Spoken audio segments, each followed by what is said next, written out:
आसंता 27 जाए राज्य में प्रबल वर्षा विभिन्न जिले में प्रबल अति प्रबल वर्षा संभावना रही। अधिकांश स्थान में वज्रपात सह झड़ वर्षा होबार संभावना रही। एने सतर्क करिछि भुवनेश्वर आंचलिक पाणीपाग विभाग। 24 और 25 उपकूल ओडिशा रे अधिक प्रभाव पड़िबा नै पूर्वानुमान करिछि आंचलिक पाणीपाग विभाग। बिजुली घड़घड़ी नै आज 24 जिला को झड़ तोफान नै येलो वार्निंग जारी कर दैछि। पाणीपाग केन्द्रर सूचना अनुसार प्रबल वर्षा नै केन्दुझर मयूरभंज बालेश्वर और भद्रक को अलर्ट जारी कर दैछि। सेहीपरि अनुगुल ढेंकानाल जाजपुर को ऑरेंज वार्निंग जारी कर दैछि। अन्यपटे बंगोपसागर पछकु पछ आसुछि घूर्णिबलय।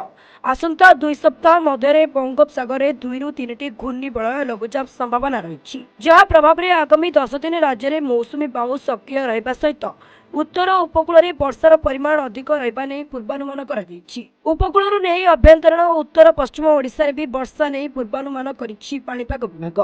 वर्षा स्थिति को दृष्टि रखी पाणीपाग केन्द्र पक्षरु आसंता 5 दिन जाए विभिन्न जिला को सतर्कता जारी कर दैछि। ब्यूरो रिपोर्ट सूचना टीवी 24x7।